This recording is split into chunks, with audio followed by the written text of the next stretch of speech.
I'm Danielle Denise, and welcome to this episode of America's Got Judges. Today we will be interviewing each judge to get a unique view of their stories. Let's welcome our first judge, Othniel. So tell us, what was the highlight of your career? Well, I actually went to war with Mesopotamia, and then the Spirit of the Lord came upon me, and I overpowered Christian versus Pan.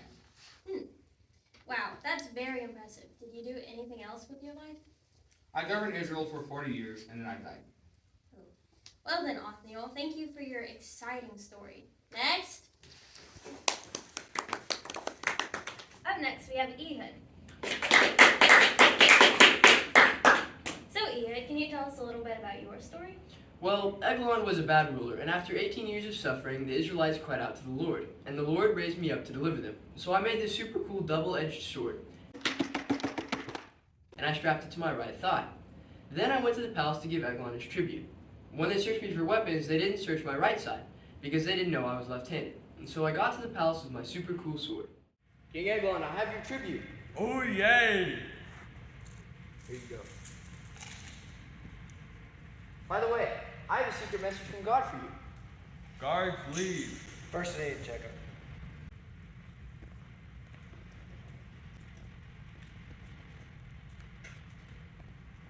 I think he's good. This is my message from God. Wow, well that's violent. Yeah, Israel had peace for 80 years, almost a record. Side note, I also killed 10,000 Moabites. It was glorious. Then I died after a very fulfilling life. Oh, well okay. Thank you for your time, Ehud. Next? Okay, up next is Shamgar. Hello, it's good to be here, guys. So what did you do for Israel, Shamgar? I can only find one sentence about you on my records, but there must be more than that, right? Well, does that one sentence mention me whooping up on 600 Philistines with an ox goad? Yes, it does. Yeah, well, that's pretty much about all I did. Good times, good times. Okay then, next. Please welcome Deborah to the stage. Deborah, can you tell us a bit about your time as a judge, please? Well, in my time, I held court underneath the palm of Deborah, and I solved many of the Israelites' arguments. And so one day, Barak came to me and said he needed my help, and I told him that the Lord was calling him to save the Israelites from the Canaanites, and I thought it'd be easy, but... Deborah, I need your help. No, you don't. You'll be fine. Take your 10,000 men and go. If you're not going, I'm not going. Fine, I'll go with you. Since you can't step up and be a man, the Lord will deliver Sisera and his armies into the hand of a woman. We took Barak's 10,000 men and went to go fight the Canaanite army. The battle was going really well. We killed everyone all at the same time. Wow, that is amazing. Yeah, it was. Unfortunately, we didn't kill Sisera, the leader of the Canaanite army. He ran off into the wilderness to the house of his old buddy and pal, Heber the Kenite. I don't know where Heber was, but his wife Jael was there. Hello? May I come in? Yes! Thank you! You must be tired. I want water and I am tired. Well, lay under this rug, but I have something better than water. Oh, okay. Milk! Ooh. Very nice, thank you. Oh. Oh.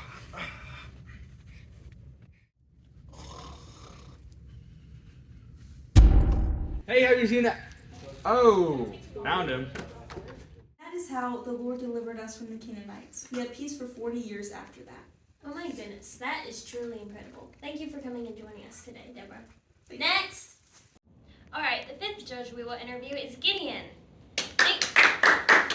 Thank you for coming, Gideon. What exactly did you do during your time as a judge? Well, my clan was the least in Manassas, and I was the youngest in my family, so no one thought I was ever going to do anything with my life. But then one day, an angel came to see me. The Lord is with you, mighty man of valor. Well, if the Lord's with us, why are we always at war? And why are we always serving other people? Where are all the miracles? The Lord has sent you to save everyone from the Midianites. But I'm the youngest and the weakest of my tribe. The Lord will be with you. Well, can I have a sign? And I'll bring you a gift too. I will stay until you get back. Okay. Thank you. So, long story short, we went down with our trumpets and our clay jars, screaming for the Lord for Gideon. Of course, that was my idea. Then we smashed our jars, and the Lord set the Midianites against each other. And they were killing each other, and it was absolutely amazing. Later in my life, I had an ephod that I worshipped, but other than that, I judged Israel pretty well. Israel had no wars for 40 years after me. Okay, well, thank you for your time, Gideon. Next. And now for our next judge, please welcome Tola, son of Pua, son of Dodo. Hello, Danielle Denise. I can barely tell you what an honor it is to be here. Tola, can you just tell us what you did during your time as a judge? I lived in the hill country of Ephraim and led Israel for 23 years before I died. I rose to save Israel and... Thank you, Tola, for sharing. Let's move on to a judge who did slightly more with their lives. Next. Alrighty, next up is Jer.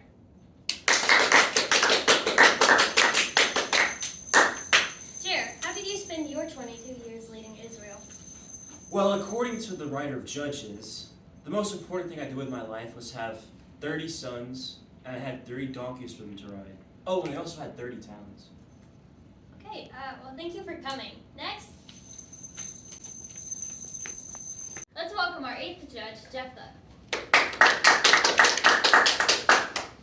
How are you, Daniela Denise? Very good, thank you. Now, Jephthah, please tell us a little bit about your time as a judge. Well, unfortunately, it wasn't that great. I did spend a lot of time whipping the Ammonites, but as you know, most judges have their fatal flaws. Ooh, can you tell us about yours? Well, it all started with the Ammonites. This is the king of the Amorites.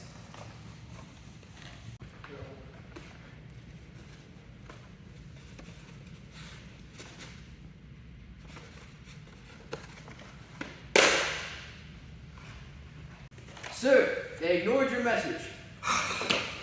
Stinking Ammonites. I made a vow to the Lord that if he handed over the Ammonites to me, I would sacrifice the first thing that came out of my door to greet me.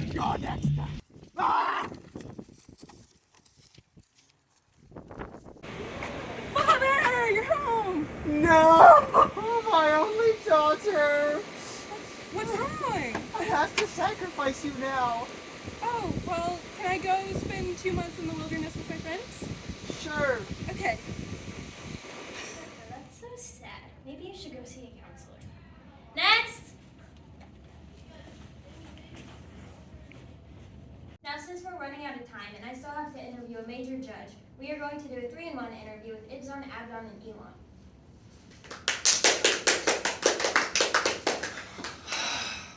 Why do we always have to be put together? Even our heading in the Bible.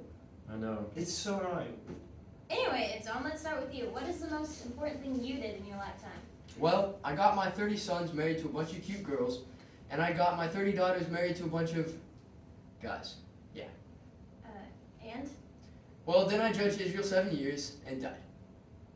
Okay, next is Elon. Well, I had an extremely pivotal role in Israel's history. Keep dreaming, buddy. This guy judged Israel for 10 years and then died. Thanks to Abdon. What about you? I had 40 sons, 30 grandsons, and 70 donkeys. Oh, why do you all have so many sons and donkeys? It was a trend back then. Okay, well, thank you for your time. Y'all 3 may go now. Next! And finally, we have Samson! Hello, Danielle Denise. It is an honor to be on your show today. Can you tell us a little bit about your time judging Israel? And please do not tell me you had 30 sons and 30 donkeys. I actually had an action-packed, betrayal-filled storybook life. It's a long story, so brace yourself for the awesomeness of it. Let's start with my birth. No. Can we start with you judging Israel? No, that's not how it goes. Plus, my birth story is pretty cool. My father, Manoah, was from a clan of Danites and had a wife who was barren. An angel of the Lord came to her and said, Behold, you are barren and childless. Oh, really? Yes, but you will have a son. Make sure not to drink anything fermented or eat anything unclean. And make sure he never gets a razor on his head, for he will be a Nazarite from the womb.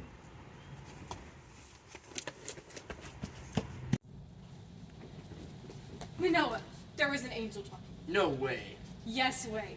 He told me I was gonna be pregnant and have a son, and he was gonna be a Nazarite, and I can't have any wine, and I can't eat unclean things, and I can't cut his hair. 1 second. Hey God, I need a little bit more solid evidence than my wife's word. So if this is true, please send your angel. Whoa! When your words come true, what are we supposed to do? I already told you. She's not supposed to have anything fermented. And she's not supposed to have anything unclean. Good job. We want to make a goat for you. No, if you offer a goat, offer it to the Lord. Well, what is your name? It is beyond your understanding. We're gonna die! No, we're not. If God had told us all these wonderful things, why would he do that? Just to kill us. Good point. Sometime after that, the angel's words came true. I was born, and I was a strapping young boy with superhuman strength and super long hair. Obviously, because I wasn't allowed to cut it. And one day when I grew up, I saw a Philistine woman. I want to marry her. Make it happen. A Philistine woman? Why can't you marry an Israelite, like a sensible person? Yeah, I know. Who cares?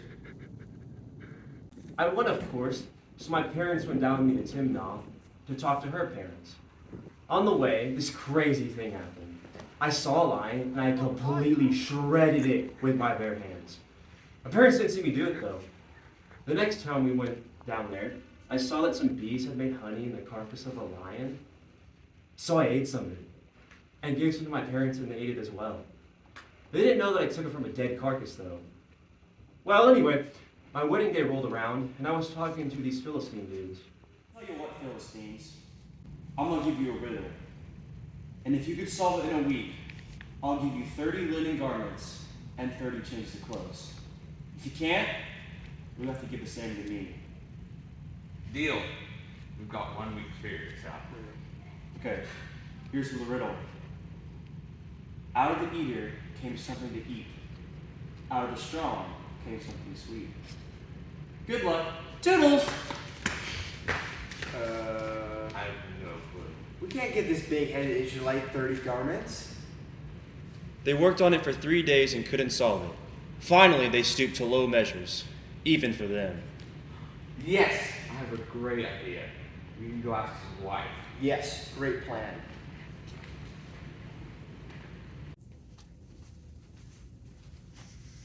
Look, if we can't find the answer to this riddle in the next 4 days, we'll have to buy our stupid husband 30 chain of clothes. We'll all be broke. Figure out the riddle, or we burn your house down to the ground. Okay, I'll find out the riddle. This is ridiculous. If you really trusted me, you would tell me the answer to that riddle. I not even told my parents. Why would I tell you? For you, Samson, you clearly don't cave to pressure. Oh no. Well, what was I supposed to do? She kept bothering me for 4 days.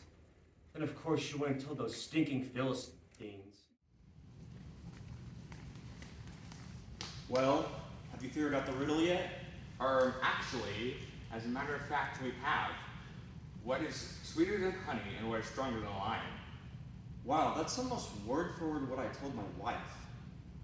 Wait a second. Who's the sucking it out, huh?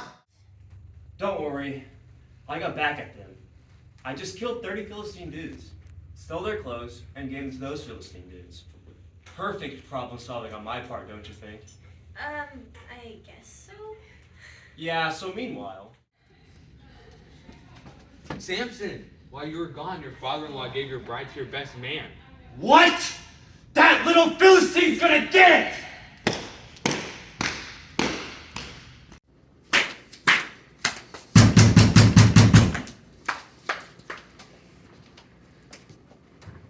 Yes? What's the deal? Do you normally give people's wives to other people? Here's her younger sister. You can marry her instead. She's prettier anyways.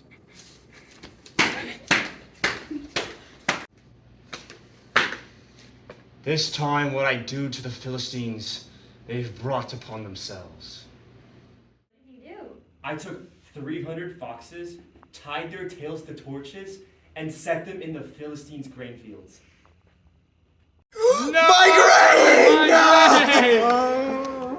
They were so mad that they burned my father-in-law and my wife with fire. That's horrible. That's just how it worked back then. Anyways, I went and had a rock and eat them. But the Philistines came and found me.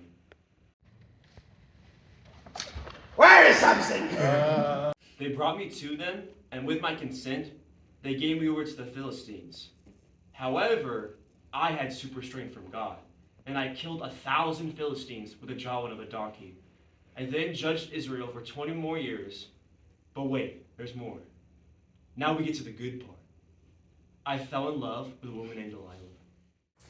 Delilah, we need to find out what makes Samson so strong. He's been embarrassing us for far too long now.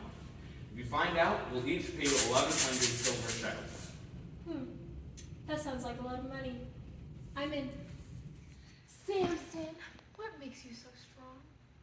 If you tie me up with 7 fresh bowstrings, I'll be as weak as any man. All right, boys. When I yell, Samson, the Philistines are coming, then you come in and capture him, okay? Okay. 1, 2, 3, kill Samson! Samson,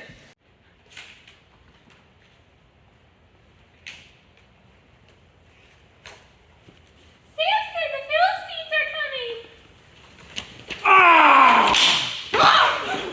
Samson, you lied to me. Please tell me what makes you so strong. If you tie me up with a fresh new rope, I will be as weak as any man.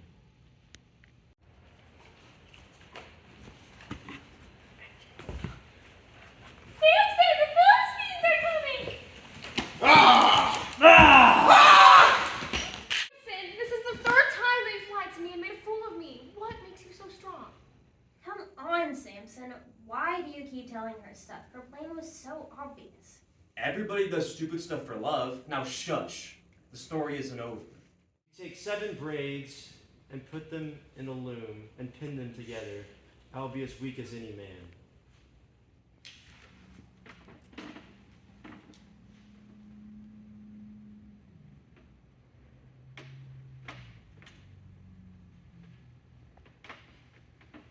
Samson, the Philistines are coming! Oh, we're gonna eat you this time! You don't love me! What do you mean? Of course I love you, Delilah. No, you don't. You won't tell me what actually makes you so strong. Okay, fine. I've been a Nazarite since birth, which means no razors ever touched my head. If you cut off all of my hair, I'll be as weak as any man.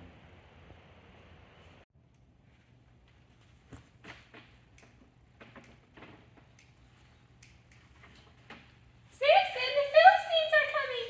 Right, we got you now, buddy. Ah, not so strong, are we now? Ah! The next part is not so fun. After the Philistines caught me, they gouged out both of my eyes, took me to prison, and made me grind at the mill for them. But my hair began to grow back.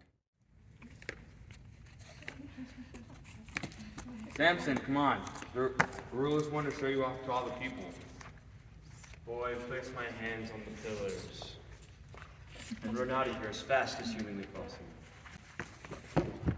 Lord, remember me. Give me strength one last time, that I may get my revenge on the Philistines for what they did to my 2 eyes. Let me die with the Philistines! And that was the end of my life. I killed at least 3,000 men and women that day. Not including me, of course. Wow, that was an incredible story, Samson. Thank you for coming to be on our show. Well, that's all for this episode of America's Got Judges. But please join us again next week for more excitement, laughter, and biblical chaos.